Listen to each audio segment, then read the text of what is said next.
the pasuk in Perek Lamed Vav Aleph. Let's see the pasuk in broader context in Vikahel. Pasuk says,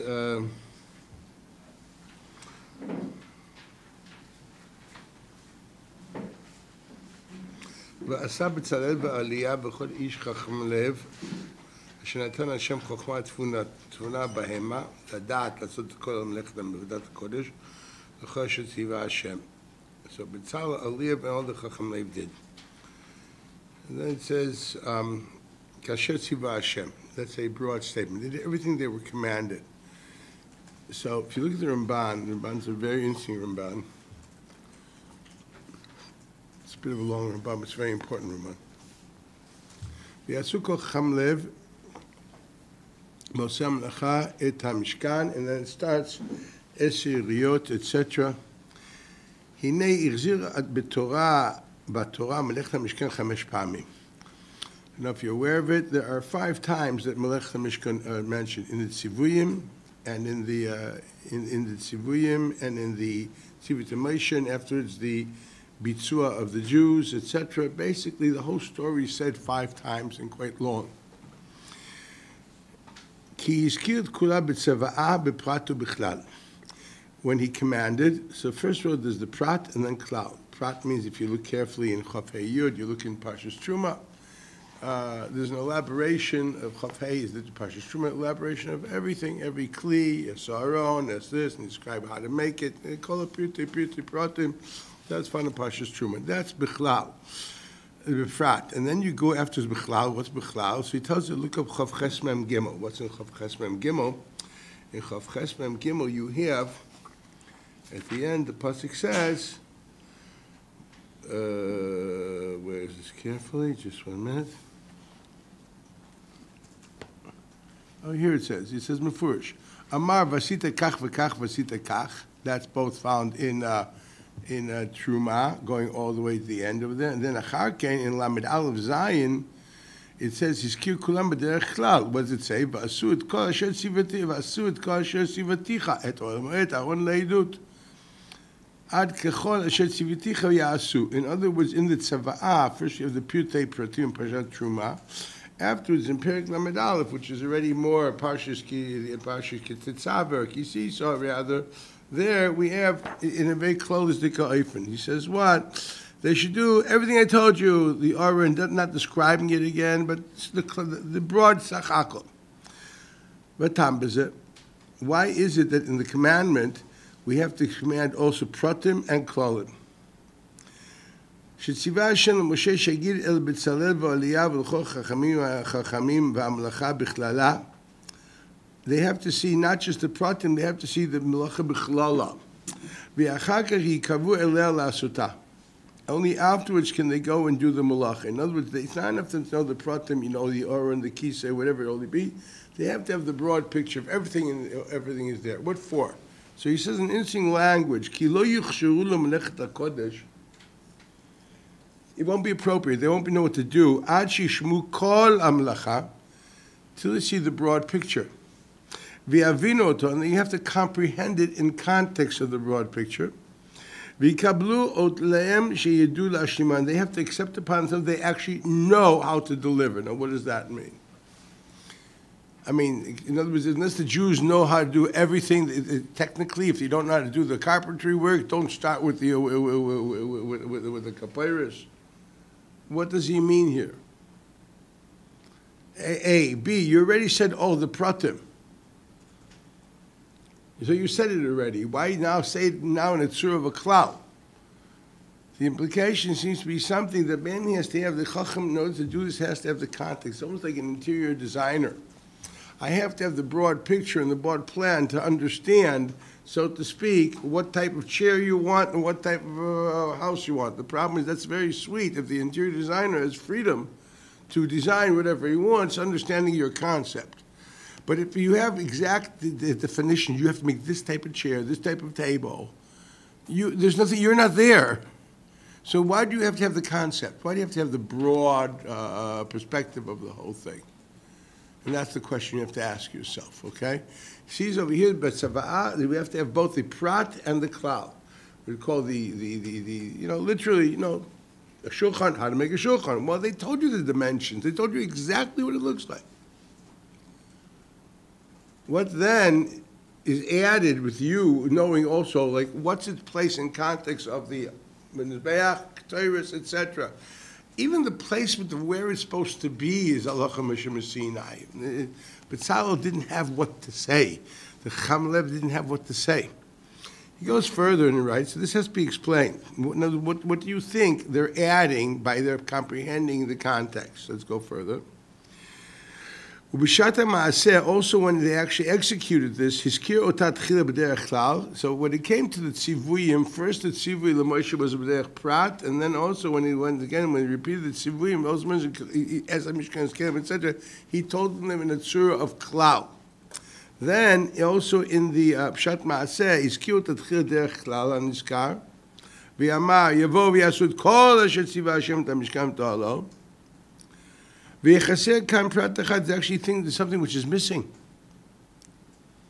Ki bevadai utzrach Moshe lomar lachachamim osim lacha asu mishkan 10 yuriyot, orach hariyot kach v'rochav kach, v'chem b'chol melacha, v'lo izkir katuv zeh, it's not even mentioned in the pasuk. That prat is mentioned in the pasuk. Ki biyadua shabalem akol keseder achrei she'asu ken kol davar v'davar v'atam b'zeh. Why is it not mentioned? He didn't actually have to tell them quite a few pratim. Why?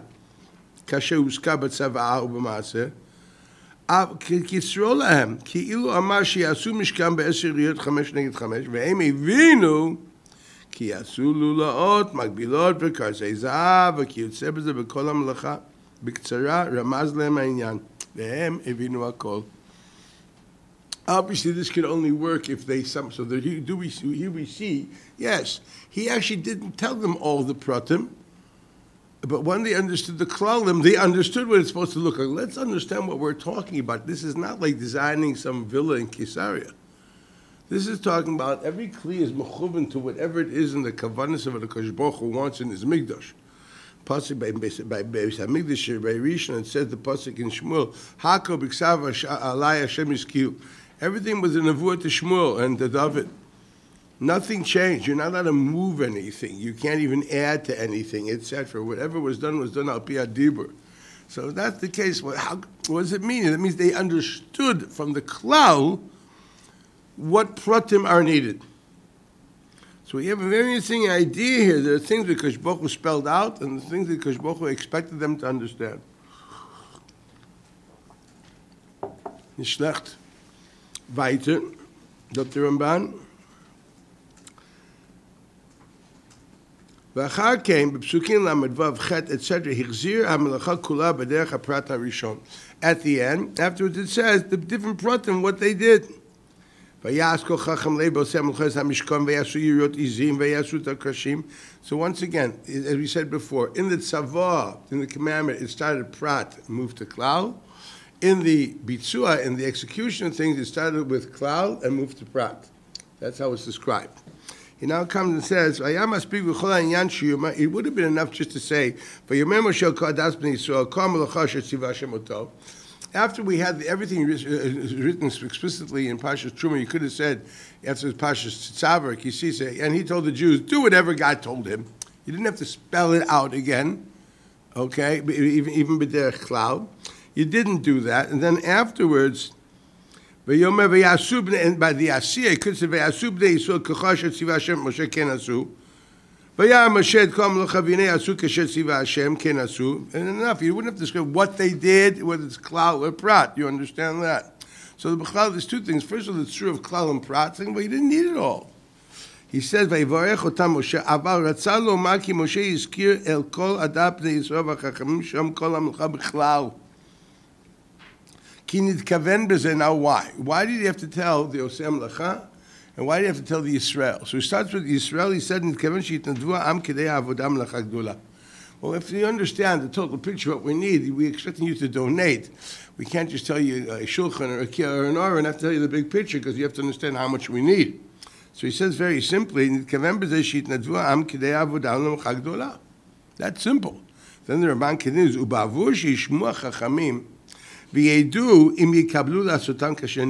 is the same sentence before. They have to have the big picture to understand whether they can deliver. Now, what does that mean? We still haven't figured that out yet. So this is returning to the first thing, finding somehow it's not just enough because when you understand the klal, you understand pratim, which weren't mentioned. But he points out even more than that. By understanding the klal, can you deliver? Now, what is it that you have to do that you can deliver? That's the question on the table. What is your creativity? What is your place? Where's your own contribution that we need you to have? I would say, the look at the detail and the broad picture. He says, "Weiter the Ramban." ואחר כך הזכיר בפרט המעשה להגיד שעשו החכמים במשכן, וזה שנאמר, יעשו כל חכם לב עושה המלאכה את המשכן עשיריות, etc. Now here it says something interesting. ואמר, ויעש יריות עזים, ויעש את הקרשים, it says ויעש, but if you look at the Chumash, it started, ויעשו כל חכמי לב, and then it says afterwards, ויעש, ויעש, ויעש, so it started with Lashon Rabbim, and then goes vayas vayas Lashon Yachid. So what does that mean? So Ramban explains vayas kol chacham lev. So that's pashut. It means kol chacham. But who did it? Everyone didn't do the shulchan. Everyone didn't do this. Everyone did. Each one of them did something. So vayas, one of them, or a few of them, pratim of the cloud. The cloud is chacham lev. That's a big bunch of people. Vayas, the pratim in that cloud did. That's the pashut pshat. The thing is, there's another time when it says by the Aaron, it says v'yiskir ba'aron v'yas b'tzalel. Now what's this? La'agid ki ha'uman ha'gadol shebehem, the great artisan over there between them, hu she'asa levado ha'aron, he's the one that did the Aaron on his own. V'atam, ba'avur she'u malei ruach elokim b'chokhma b'tvuna v'dat, she'yitbonen bo v'yasena b'kavana ritzuya. Here's a word here. Ramban says, he continues, Ki ein b'maaseh umanut dola, אבל יש שמה מלאכות שצריכות לאמנות יתרה ממנו. There are things which are much more complex to make. The Aron is a simple story of 3 boxes. 2 gold boxes and inside 1 wooden box. Big deal. Okay, I'm not talking about the papyrus or the kruvim. There's the Aron proper. What is it? And yet on the Aron, it says specifically that Bezalel made. Why? The Ramban's beautiful language is this great art, this great man, which really knows so many things. He's a great designer, a great artisan, everything. But what? We need him to do one thing that other people don't have. He has ruach elkim b'chokhma tvuna b'das. She is bonambo lasot v'asena b'kavona ritzuya.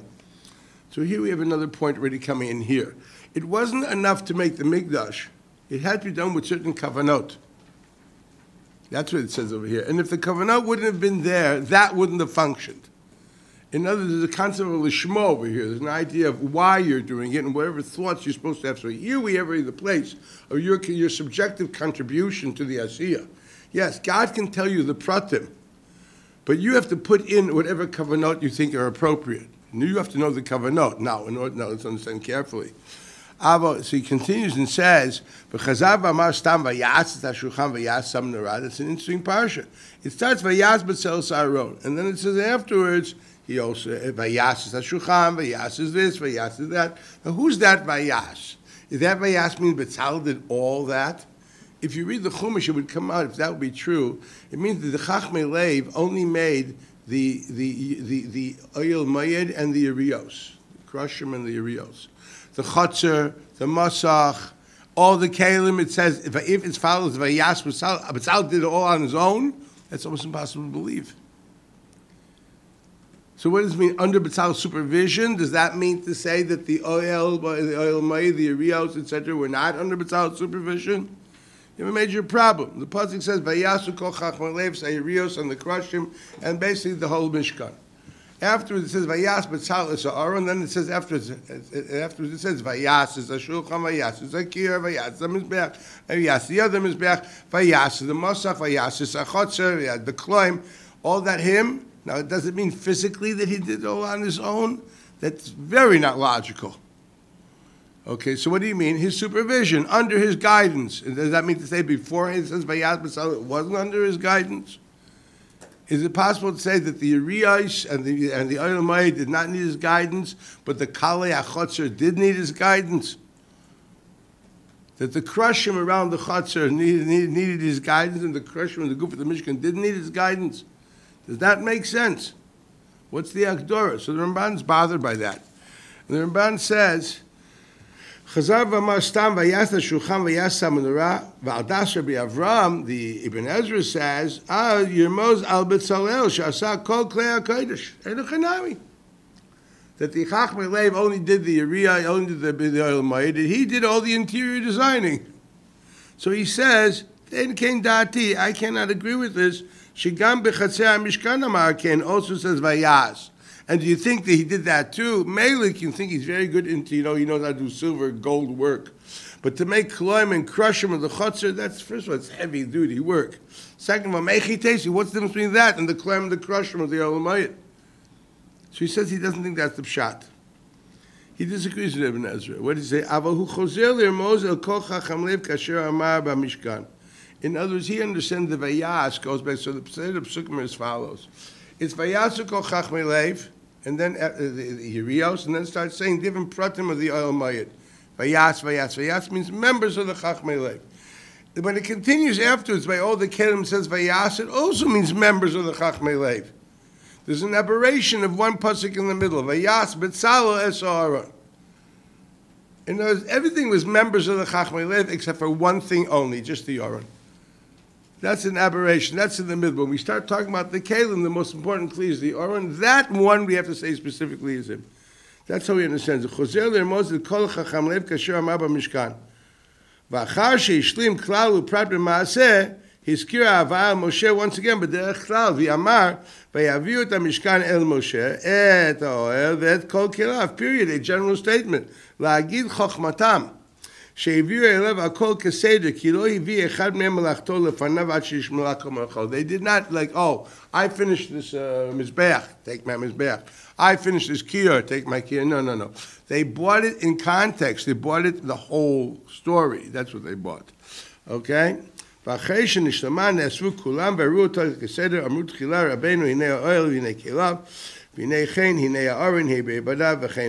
other words, when they presented it, they also presented the pratim in context of the klal, what we have. Now let's try to understand what this is really all about. There's two questions. The first question he asks is, why b'klal is it written so many times? So that he hasn't answered yet. But why is it written in the surah of klal uprat? Okay? There he's pointed out that without the klal uprat, they wouldn't be able to have the das which is needed. Yikabel aleim ladash yichul lignu samalacha. They wouldn't be able to deliver unless they saw the picture of the klal and the prat. Now, what does this mean? How do we understand? I think it's quite simple. Let's start from Aleph base. What was the purpose of the Mishkan and the purpose of the Mikdash? At least in Das Ramban. Okay, everyone can say what they want. What's Ramban say? So I want to see a few things in Ramban just to get the idea. Look at the Ramban, for example, here in Pasha, in source Bays, on the pasuk Asuli Migdash B'Shachanti B'Soicha. There's a certain idea of Ashras HaShechina. Now, what does this mean, Ashras HaShechina? What exactly does that mean? What happens there? Well, there's two basic Rambans in that. You know what? Get me a Yecheskel. You know where my Novim are? Let's look at two Rambans here, then I'll show you a Yecheskel. For example, the Ramban writes in Chav Hei Beis. Look at source Gimel. Kasher diber Hashem im Yisrael panim bepanim b'aseret hadibrot. After God spoke to people face to face, aseret hadibros means in Sinai. V'tziva otam aydei Moshe k'tzat mitzvot. They also immediately had quite a few mitzvos. Didn't have that much, a few. Okay. Shem kimo avot lemitzvotei shel Torah. If we look carefully, they're like the fundamentals of all the mitzvahs. This is not what we're going to talk about today. What was chosen as we discussed this is the idea of the Sefer HaBris. Sefer HaBris means the Aseret HaDibros and the elaboration, small elaboration at the end of Parshas Yisro, plus the Seder Nezikin found in Parshas Mishpatim. That's what the Raman calls his Sefer HaBris. Why? As he explains here in another few places, those are avos to the total picture. These are the basic concepts. Everything else are branches. That's a story for itself. That's what the Ramban found at least twice. So he writes, Shkem avos l'mitzvah shel Torah, Kasher hinhigu Rabbi Seinu Magerim Shabarim Lishai. The same thing you do with converts that want to convert. Actually, where do we learn conversion from? We learn the laws of conversion literally from the Gerus of Klal Yisrael. What did they do? They were that case of the bris, which according to the Ramban happened the day after Matan Torah. What exactly was it? That's when we said Nasav Nishma.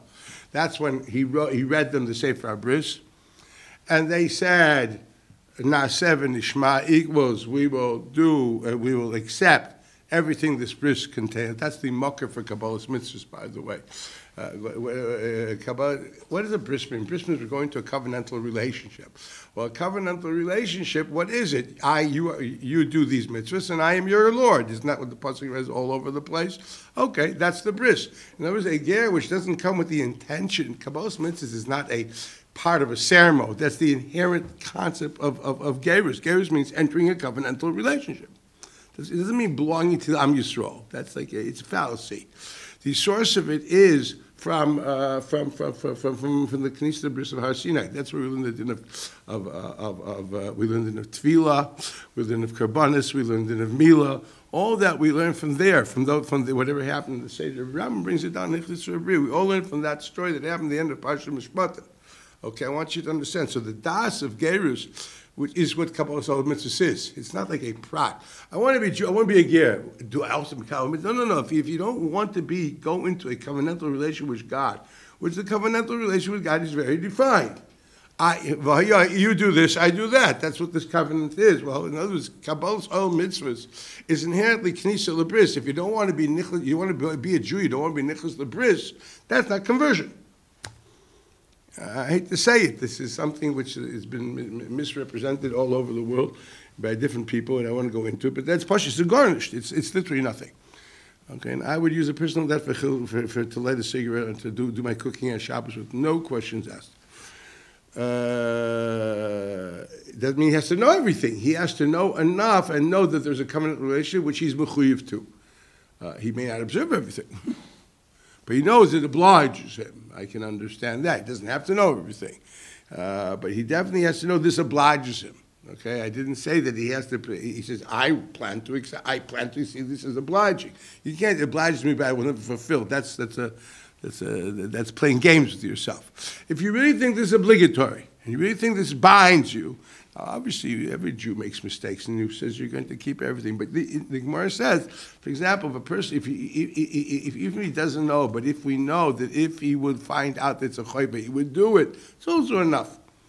I want you to understand. That's why we say mixas mitzvahs. We tell them mixas mitzvahs, but the idea that there has to be a k'nisa lebris, which means a commitment to, I would call, the halachic norm. Or actually the halachic way, whatever that means, okay? I mean, are you a mitzvah v'oisha? That's simply what it means. Are you commanded, and this you must do? Do you live with the mindset of being commanded? Is there a commander? You're a commandee, and this is a commandment, okay? As long as that's there, what you fulfill your commandments or not, that's another question. But do you live in the bris? It's a big yesod. That's what Gerus is. So he says it in Mefurish. Afterwards, he told them mitzvahs, just like we do by people which want to be misgayer. Kibbaleim lasos kol mash. What did he say? He kashay and higur rabbeinu imagerim. V'yisrael kibbaleim lasot kol mashi savu ma'yidei Moshe. Same thing. They didn't hear everything, but they said nasav v'nishma. We accept everything. In other words, we accept this as being obligatory. The korash imam bris. I'll call it that. That's the krisis habris. That's where we learned the Gerus from. Once there is such a bris, because there was basically Yedias mitzvahs which came avos l'kol mitzvahs, and then there was a Kabbalah of the oil of mitzvahs. That is basically called krisis habris. You know, if you don't have Kabbalah's oil of mitzvahs, it ain't there. Then we said at that point in time, Hinei heim lo la'am v'hu la'em le'elohim. This is what he said. You want to have a relationship with a nation. You know, I can have private relationships with people. As a nation, that means you got to you have to have a covenantal relationship. That covenantal demands you guys commit to X and I commit to B. It couldn't be better than that.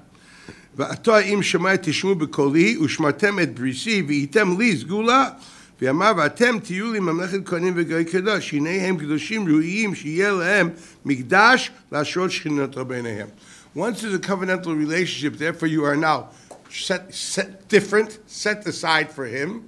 Kedoshim means you have been set aside for him. Therefore it is worthy that you should have a place where God would express or reveal his presence between you.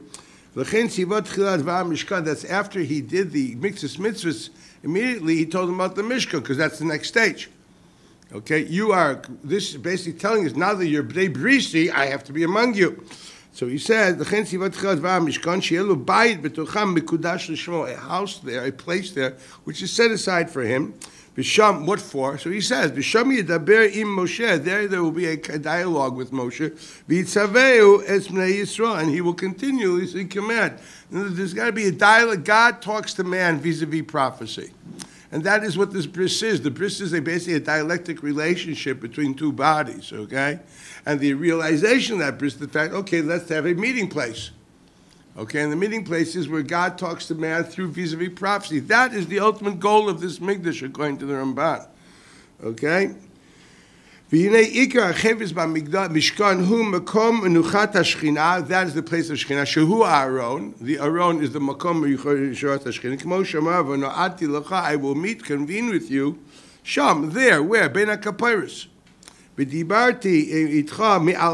I will speak to you in prophecy, Mi'al HaKapiris. The Ikrim elaborates on this, that all nevuahs come only bein HaKapiris. Even in nevuah, with the Navi Zecheskel was in Har Kvar and Bavel, the nevuah comes to bein HaKapiris, and from there it goes to wherever it goes. The Makom HaGilui, God talks bein HaKapiris. So if the Navi afterwards is in Chutzah, it's from bein HaKapiris, the Dibur will come to him. But the Dibur goes always to bein HaKapiris. It's the Sefer Ikrim discusses this, and this is what's said over here. Ikar Chayv Mishkan who Makom Menuchas Hashchina Shu Aaron K'ma Shom V'Nat L'Chashom Dibarti Yitchom Me'al HaKapiris. Al Ken Igdim Aaron VaKapiris Bekan Ki Hu Mukdam B'Ma'aleh. V'Samach LaAaron HaShulchan V'Amnora Shehem Kelim Kamo V'Yoru Al Inyan HaMishkan B'Shebavuram Na'asa, etc., etc., etc. So in other words, so now we know that first of all, the purpose of the Mishkan is Hashras HaShechina. Hashras HaShechina is not just a word. It's Hashras HaShechina means it's a place where God's in dialogue with man vis-a-vis prophecy to realize the covenantal relationship. That's a very clear-cut reality. Now, the Ramban actually elaborates a bit more. It's 2 more lines I just want to read. It's found, this wasn't put in the source sheet, so I'll just read a little more. וסוד המשכן הוא שיהיה הכבוד אשר שכן על הר סיני שוכן עליו בן נסתר. See, the result of this is really going to be not just a place of prophecy, it's more than that. What's going to happen here, this is going to be, I would call, a mobile Sinai unit. What we expect is that whatever was at Sinai will happen here. If you look carefully, he continues and he says this. He writes, "Vayishkon kvod Hashem el Har Sinai, uksiv ein herenu Hashem elokeinu lekavod v'gadlo, v'chein ketuv b'mishkan, etc. Kvod Hashem el es hamishkan." He writes, "Vayam mishkan tamid im Yisrael hakavod shenira lam b'Har Sinai." You know that kavod, that gilui shechina, that prophecy, which that's what it was. The Onon was basically the prophet. That's where Moshe went in to get his prophecy. That Onon was on the Mishkan constantly. You had a mobile Sinai unit, and Moshe would talk, would go into the Mishkan, which was covered with the Onon, and once again would get more prophecies. He continues and he even writes, he writes further, Mi'ala kaparis ben shnei kruvim vayidaber alav, etc. כי כל דיבור משה היה מן השמיים ביום ונשמע בין בשני הקרובים כדרך ודבריו שמעתם מתוך האש. Why בין הקרובים? The kruvim are red gold, and that is reminiscent of dvarav nishma mitoch ha'esh. Fire is red, so to speak. So the gold of the kapyrus is reminiscent of dvarav nishma mitoch ha'esh, so on and so forth. He basically goes on and explains. You should read it further. This is in beginning of Parshas Truma, what you call the Psicha Parshas Truma, where he actually elaborates more. I don't have it here, but you can read it yourself. How literally the Mishkan is supposed to be, different kelim in the Mishkan are supposed to remind us of different issues, things found in Har Sinai. I would sum up by saying, yes, the Mishkan is a mobile Sinai unit. If the Sinai was the place where there was the Krisis Habris, man's encounter with God. God came down to man, speak and talk to him in context of a covenantal relationship.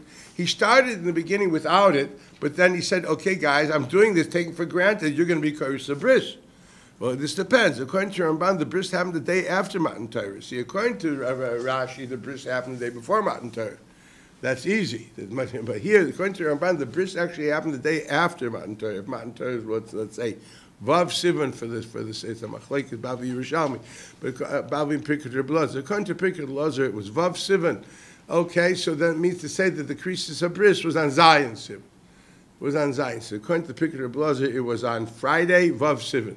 But that year, Shabbos was Zion Sivan. So we paskin like the Pirkei Rebbe, not like the Bavli. And we hold that Matan Torah was on Friday, which is Vav Sivan, the 50th day of the Omer, because that's what it was. Because Shabbos was the 51st day of the Omer, and Zion Sivan, and believe me, Shavuos by us is the 50th day of the Omer, not the 51st day of the Omer. I hope you know that.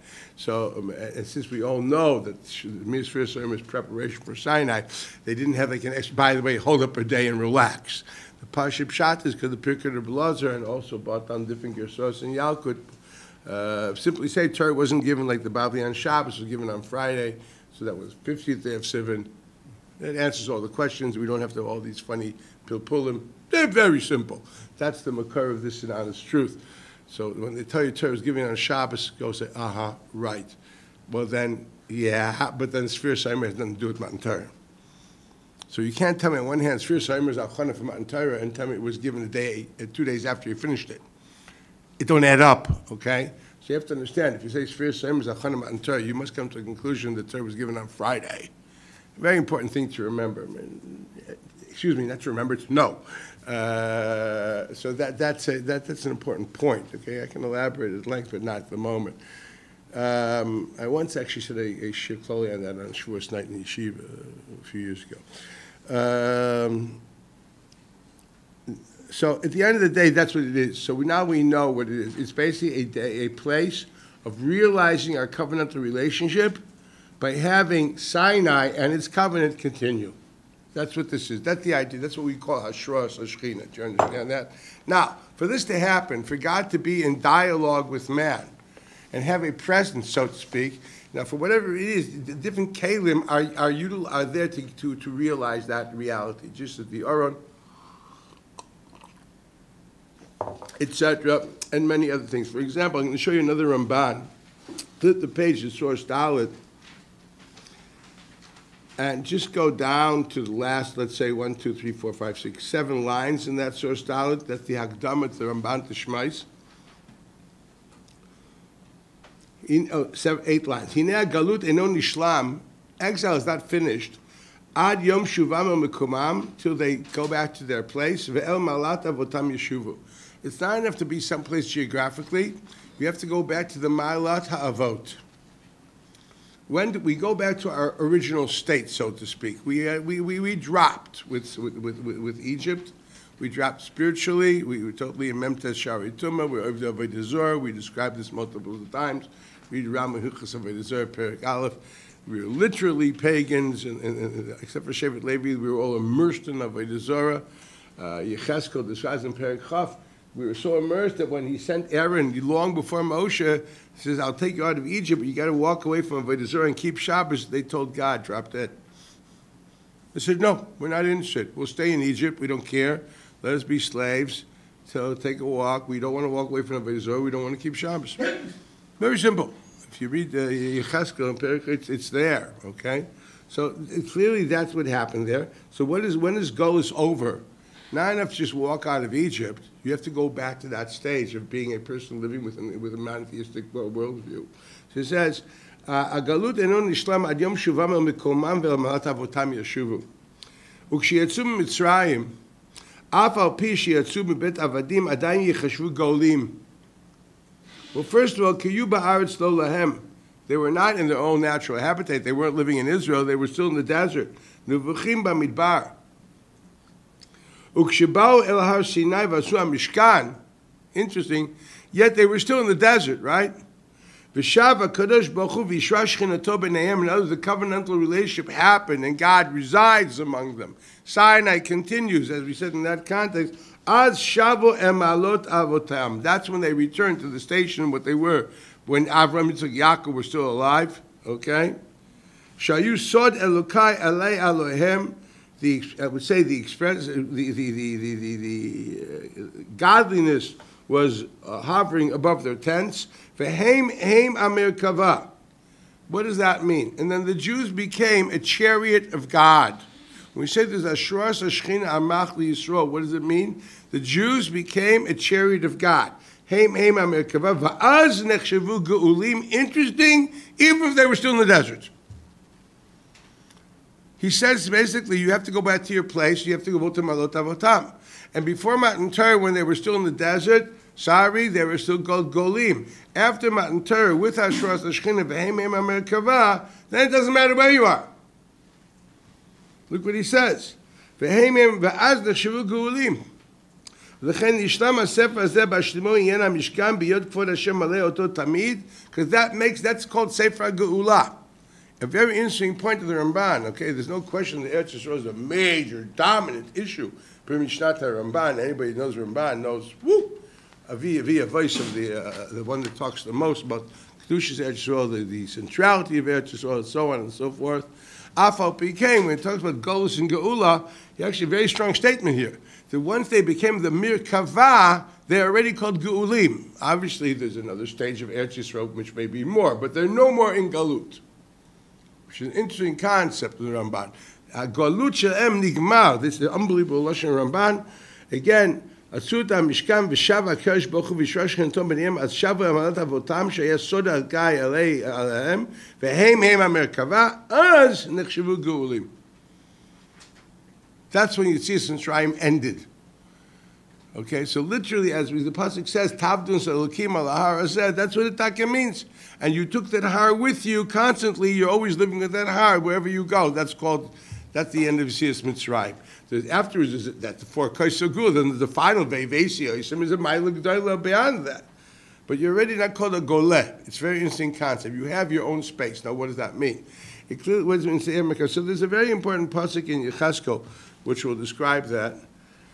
That's at the end of Perek Lamed Zayin. The end of Perek Lamed Zayin, Yechezkel writes as follows when he describes what's going to happen, is happening, or it's going to happen. Well, some is and some will. And this is Perek Lamed Zayin when he describes how all of a sudden things are going to be good. It starts with the Atzamot HaYeveshot.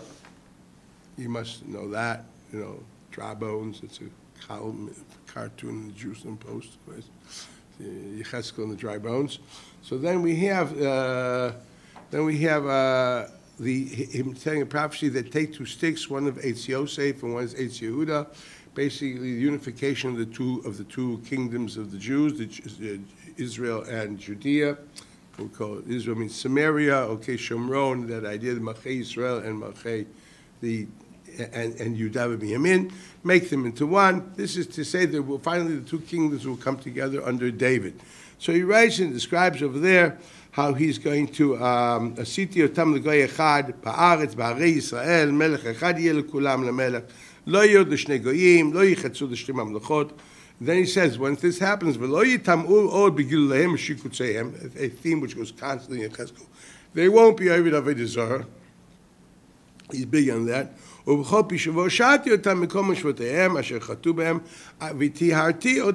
take them out of these terrible societies which they are constantly sinning in, living in New York or something like that. Yeah, I can save you from these places, and I will cleanse you, and then you will be finally my people.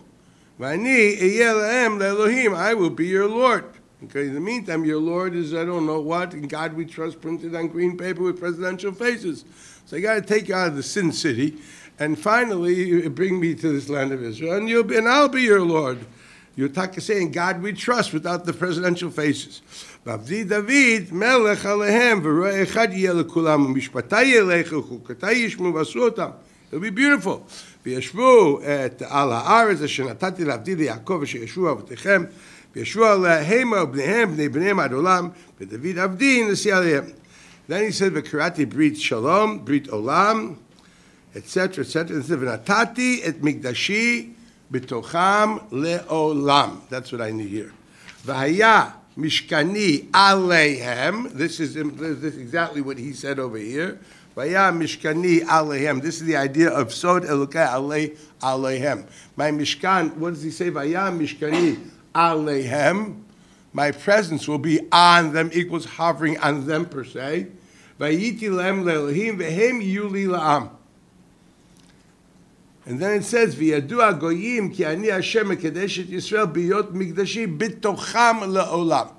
Now it's very interesting. You have Mishkani Aleihem, and you have Mikdashi bitocham le'olam. There's two things here. There's the temple, the edifice is found there, but the presence hovers over the Jews as people. So the Malbim already elaborates on that and said the ultimate goal of the Mikdash is not to have that place, but the base of the peace, we should become the Merkava. We should be vehicles of God's presence.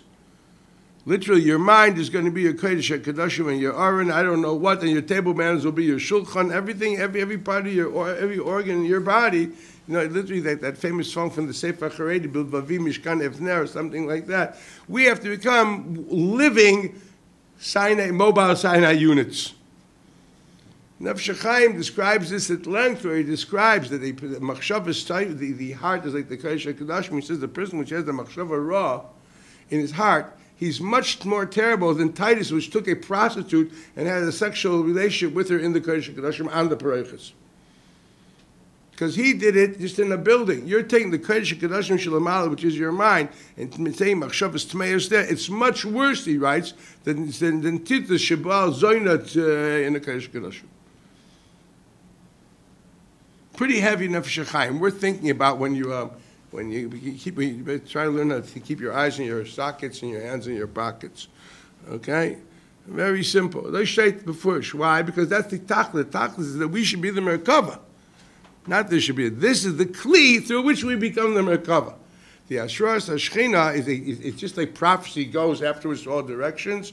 The Ashras HaShechina, the godly presence, is supposed to ultimately be realized in each prat and prat. And that's the lashon of Hayam Mishkani Aleihem. The idea, how is this done? Obviously, when there's a mikdash, this is literally, I'm sure it means no question that Ramban's language here is coming from this pasuk in Chesed. Now, the Malbim has an interesting take, which I'm not sure that Rishonim agree with. He thinks that La'asid Lava won't need a Mishkan, because all you need is the Mishkani Aleihem. So what do you need the building for? So he says, V'yedu hagoyim keni Hashem HaKadosh Yisrael. The Goyim need it. The nations should respect you. They should see you have a temple. I fail to understand this. If we're already talking of a nation which is called Kulei Nevuah and Chazon and Nevuah, believe me, people respect Buddhist monks even if they don't have a beautiful temple. You respect a person which is a Merkava L'Shechina. I'm sure that the Goyim respected Avraham Yitzchak Yaakov. They didn't have a temple, but they were Merkava L'Shechina. I'm not sure that I can agree with this understanding of the Malbim. I think it's pashut like the Ramban. It's clear that there's a makam ashras hashchina. These are the keilim, and these pashtus comes into you being a merkava l'shchina, and that's what he wrote in the Akdama here. He wrote in the Akdama when it said, again, "Shebal har Sinai v'asu hamishkan v'shava kadosh baruch hu v'yishchor shinato b'neihem v'az shava melot avatam shu sod olai alei aleihem ve'eimem hamerkava." Once there's a Mishkan there, it transforms the people to become a Merkava L'Shechina. Yeah, that's exact. That fits. That's the Pashup shot in the Psukim in Yecheskel Perek Lamed Zayin. So this is what's happening here. So it's very clear that that's what's happening here. In another place, just to show it again. So in others, it's very simple to say, what's the intent of this whole thing? The intent is not to have a house. The intent is not to have, a nice place to look at, you know what I mean? No. The intent is to have Ashras HaShechin to transform people into a Merkava. That's the end result. And for that, we need certain kalim to do what? To create this type of Ashras HaShechina, which would not just be God will presence of there. No. Shechina, as we point out many times, means shochein, something which is vivid and real, tangible. Shochein. Could Shabricha versus Shechina, transcended, not comprehended God, versus Shechina, things that you can touch and feel. We discussed this at length. Well, B'kahai Gavna, yes, it's only when there's Ashras HaShechina, when there's a godly atmosphere and presence, can people go through a metamorphosis and they can become a Merkava L'Shechina. That is the major problem. As long as there's no vividness of our religion, we become religious practitioners and etc. But to become a person which his whole world, the culture is around the idea of Torah and Yerushalayim, the Masorah of Sinai, that's very rare. We are Westerners which keep religious behaviors and beliefs. But we've discussed this multitudes of times, which is really our galus, but we're not Merkava L'Shechina. What does a Merkava mean? So I once heard this, I think it's about Rav, but I heard this from about Rebbe. The Rebbe explained, why is it called Merkava? Merkava means what? Merkava is basically the chariot. Why not call me? Why? Because the chariot is mobile. It brings you from place to place. Okay? It takes godliness from one place to the other place, making it vivid, bringing it down. Shechina b'tachtoinim. Bring it down to the lower echelons of existence. There's godliness everywhere. That's what we're supposed to be. Our lives are supposed to be that. So he says, why is after the chariot? Why not the horse? The chariot's the chariot. You actually need the horse. Ride on a horse. You also get places. Why do you say Merkava? Why not Sus? So it's because the Sus has his own agenda. You harness his agenda to your needs. He doesn't want to go where you want to go. You're kicking him in the shins, or you're gonna. He knows he's going to get his piece of sugar, or he'll get a rub down. Whatever it be, he'll follow you. Yeah, he also knows how to rebel. And that's why we have spurs, or people have spurs, etc. People know if you know how to ride, you know how to force a dog. You have reins there. You're moving him right, you're moving him left. You have to push him. There's no way. He gets used to it, but at the end of the day, what happens is he has his agenda. The best you try to make sure that his agenda is supposed to follow you. The chariot doesn't have an agenda. It's nothing more than a vehicle for God's agenda. So to be a Merkava means to say that your religion is so normal and real with you that you have no other agenda but that. I pointed out that's the difference between Ani Avdacha and the Avdacha ben Amosecha. The Eved alone, but he remembers his freedom, he has his own agenda. But once you're an Eved ben Amma, that means you grew up into that. You have no other agenda but to be an Eved, which is my Yad Eved ki Yad Rabbi, v'chulu. I feel for Shina B'Bailim, whatever it be, Shila B'Bailim, the din is even a Shaliach, can't be, din is if you're a Shoyal with Bail of Imai, so he's pater from Einsit. So the Gemara says in Ashayla, a Shaliach doesn't work for that. But an Eved does. Because the Shliach has his own agenda, but he's working for you. The Eved has no agenda. He has no identity. The Eved and you are the same thing. If there's a concept of me, like me and my mom, and that's the Eved. Okay, it's a big yisoid. That's Ani Avdacha ben Amma. So that's called Merkava. That's the yisoid of Merkava. So now that we understand that, I'll show you just another Ramban just to get that a little clearer. Also, the Ramban says in Perik Chaf Hey, Pasuk Chaf Aleph, when he describes the Aron, he said the same language. In Pasha's True, in Perik Chaf Hey, Pasuk Chaf Aleph, when he describes the Pasuk about the kruvim, the idea of the kruvim, it says you give the kruvim. So he says, "Ki ba'avurshi saveh bekruvim liyotam porsek nafayim lamala." They have their wings going up. V'lo amar lama yaseh klal. Doesn't say anywhere why this is done. V'ma yishamshu b'mishkan. What's their purpose? V'lama yu b'yan hazeh. Why should it be dafka in this position of the porsek nafayim lamala? Lakach amar ata. Now he's going to explain. Why? Why am I doing this? What for?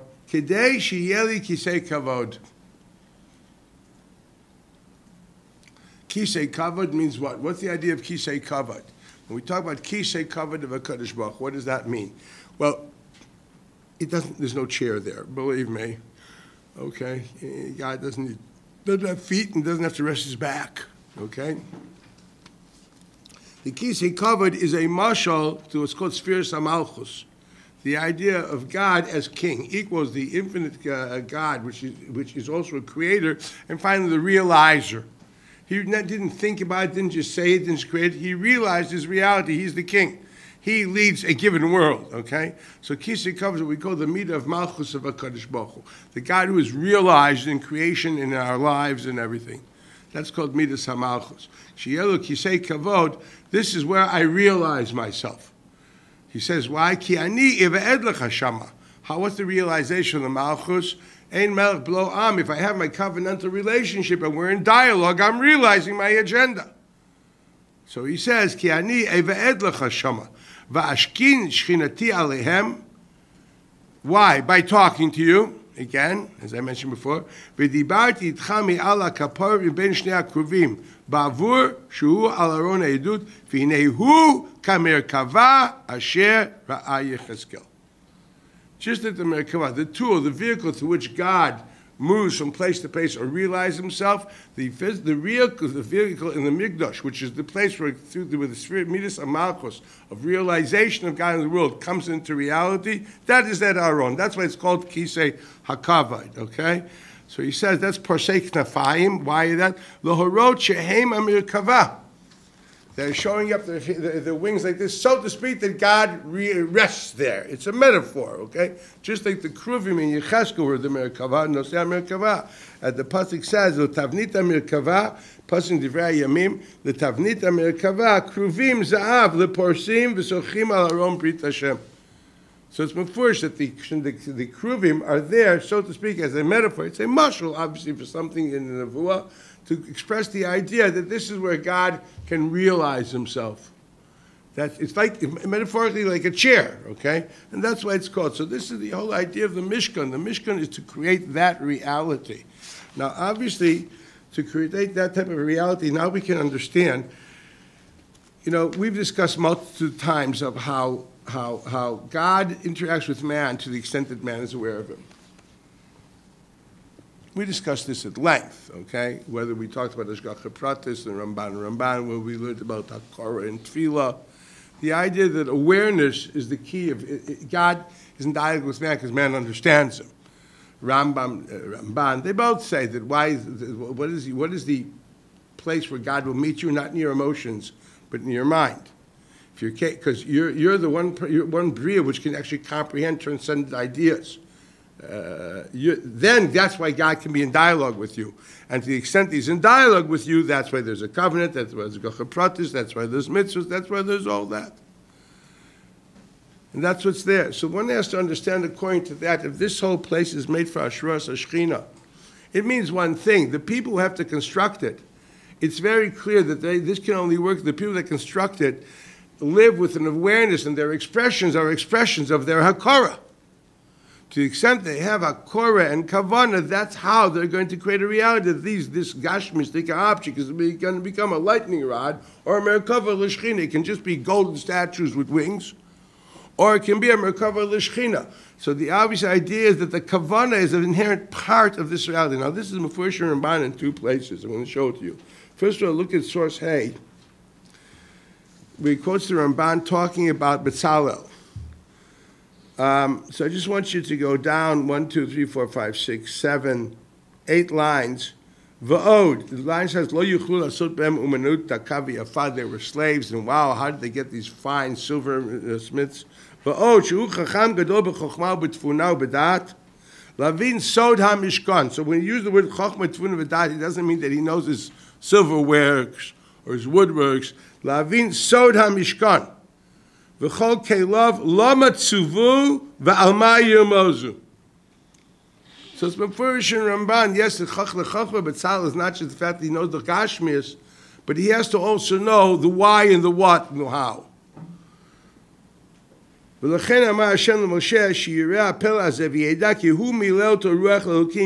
did this and made such a person. It wasn't his nice brown or blue eyes. It was God created a person which is royal because God wanted a Mishkan. Just like there's a Lashon of Moshe Rabbeinu in Perik Aleph Yisodi Avodah Zarah.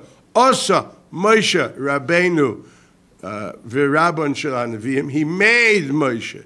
He had to form a person like Moshe. The idea of a person which is the capability of prophecy of Moshe never happened before and won't happen again. God had to create such a person in order to have a dialogue between man and him. Well, he created a Betzalel with all this information in order to be able to have a Mishkan. That's Mefurish in this Ramban. Now I'm going to show you another Ramban. Go down to source Vav, the Balaturim, again, on the Pasuk Vayas B'Tzalel Aaron Atzei Shitim Amosayim V'Chetzi etc. Zot the Balaturim Vayas B'Tzalel Aaron B'Kulam Lo Yizkir B'Tzalel El Al Aaron Lomar Shaya B'Tzel Kel V'Yada Sod Arvon V'Merkava. Again, The whole idea is to create a merkava. They're all saying the same things. It all comes from this good old Ramban. It all comes from that pasuk in Yechezkel. Okay? The idea is to make this a merkava vis-a-vis the Aron. That's the epicenter of this whole thing, as the Ramban taught us in the Agdam of Truma. Sha'aron, who connected Kisei HaKavod, the same thing. He quotes, actually, he says it's a Tanchuma. I didn't check the Tanchuma. He says this is the Tanchuma in Vayakel, which is even earlier than anything we've mentioned till now. Now, you have similar ideas found also on the left column in Das Ken Abal HaTaisa on the Rosh, but I think you can read it on your own. There's something which is really interesting that I want to point out. So we now know that we needed the kavana of the people who made this. Now, we now understand, there's just like you need the kavana for the Kroshim too. You need kavana for the Masach too. There's no question about it. If every part of the Mishkan is needed to make this mobile Sinai unit in order to create a Ashuras Shechina, which will ultimately make him a cover Shechina, so it means to say that, and since we understand that God works with man, with his Akora, I think that's a very clear idea. This is what this Ramban is saying. They have to know, and they have to think about it. Now, how far does it go? Well, look at how far it goes in this following Ramban. This is very important. It means everybody's kavanah counts, not just the big who knows who, Betzalel, Chachmei Lev. John Doe, Shifcha Layam's kavanah, it was important too here. Where's this? The next Ramban. Look at Ramban in source Zion. Shmois Chafei, V'asu Aron Atzei Shitim, Amatayim V'chetzi Yaakov, V'amav V'chetzi Rachbo, V'amav V'chetzi Komato. Look at the Ramban. Yachzor Bnei Yisrael Niskarim Lamala. V'asu goes on the Bnei Yisrael, because this is a pasuk in Pashas Truma. Originally it says, V'asu Migdash, we're talking about Klal Yisrael. Then it says, you make this, make that. Fine. It says, V'asu Aron, who's the Asu Aron Shitim? Asu means Am Yisrael is going to make it. But we just heard that Betzalel made it. What do you tell me? Am Yisrael made it? So it says, Yachzor Bnei Yisrael Niskarim Lamala. V'achar kach v'tzipito tov v'yatzakto that's lashon yachid v'kulam lashon yachid. Only by the Aron does it say lashon rabim. V'yatzakta. What does that mean? So the Rashi says Moshe is going to do it b'shlichus Am Yisrael. Actually, Moshe is going to be mitzaveh to the Chachmei Lev b'shlichus Am Yisrael. So why dafka by the Aron? We find it as asu. They have to do it. So we have two things in the Aron. We have Betzalel because of his capability of kavana. And then we have Asu, a unique din of Asu on Bnei Yisrael, specifically by the Aron, outside of all the other Kalim, which they can do it with Shlichus, by proxy. So he says, first of all, possibility one is Ki Moshe Keneged Kol Yisrael. That doesn't answer the question. So then say the same thing, V'asa the Aron. So he says, V'itachen Shir Moshe Kol Yisrael Mishtatfim B'asiyat Aron. We need everybody in the Aron. Bavushu Kodosh Mishkene Elyon. Equal, it is the place of God's residence. Merkava, L'Shchina. V'shiyizku kulam la Torah. And by creating this reality, which is the Bakum HaShchinas, because that's where his Luchas HaEdus is, which means the Luchas HaBris, the embodiment of this covenantal relationship, is Torah. Well, if you're a part of bringing God of Torah into this world, you're Zeichet to Torah too. He said, that's a good truth. V'chein amru b'midrash rabbah b'nei ma b'chol ha'kelim ksiv v'asita l'shen yachid u'ba'aron ksiv v'asu l'shen ra. Omer Rabbi Yehuda bar Shalom, Omer HaKadosh Baruch Hu, yavo ha'kol v'yitasku ba'aron she'yizku l'Torah. Okay, that's number two. So far we know they all have to do it. One reason is because of Torah, because it's the Merkava, A, B, and there should be Zeichet to Torah. Now he finishes and says, what is that they're supposed to do? I mean, there's not that much to do. We're talking about 600,000 males. The Aron isn't that big. What can they do? How can they all do it? Okay? What's the ASIC? She'itnadev kol echad klei zav echad la'aron. Possibility. Oh, yazor lebetzalel ezemat. I don't know. Hold his towel. Oh, she'ichavnu ladavar. Add your kavanah. My guess is of 600,000 people, most of them were doing the latter, because how many towels can you hold for Betzalel? And how much does it take, you know what I mean? And excuse me, the amount of materials there is minute compared to everything else. What are we talking about here? So basically, the real kiyum, according to the Ramban, puts out the possibilities, it would seem to be the major kiyum was the kavanah. What does it say here? It says the kavanah of Shifcha Layam, anybody. Lav dafka the Nevi'im, lav dafka the Chachamim, John Doe, Jew, his kavanah adds to making that into a mekabel l'shchina. It's a very important thing to chab. So we talk about the Akora is Goyim Ashras Shechina. It doesn't just have to be the Akora, but Saleh community. Every Jew's Akora does something. That's what I'm going. I'm going back to what we learned in our dinim on Tefillah, etc. Every person at his level or her level of Akora creates Ashras Shechina. It totally total continues of what we learned in Tefillah. That idea. This is the idea behind this. So I just okay. So I just like to sum this up. So Mela. Now you understand why you need Klal Prat. Klal Prat means to say, yes, if you want to understand what the function is, you have to understand the function of the Orim, biyachas the Shulchan, biyachas the Menorah, biyachas everything, because it's all one unit. No, I don't know what the Kavanas are, okay? But I can understand that Kavanas demand a Yediyas, a Pratim, a Yediyas, a Klalias, just like around Lena Sugi and Shas. Just to dabble with the small particulars, not seeing the big picture, you get lost in the forest. You're not going to see anything. The people which deal only with the broad concepts, without looking into the pratim, I hate to say it, they're not mechaven, not exactly forest I'd be matzah naguna with. You know what I mean? Yeah, broad strokes without the pratim, I know what it looks like. Misupkani and the birchas Torah. But if you have the broad picture and the pratim, now you can pass in the shayla. That's called learning. So it's a never pashut to me that to understand anything in the oimik, you also have to have the broad picture, how everything interacts, but you have to look at the small picture. I would say, you know, the old saying, you have to know Am Yisrael and Reb Yisrael. You understand? They have to be able to see both. You can't lose one in the face of the other. This is the idea of the picture. That's why you need the klal and the prat and the prat and the klal. That's the idea behind this whole thing in the Mikdash. Okay, I think that should be enough for now.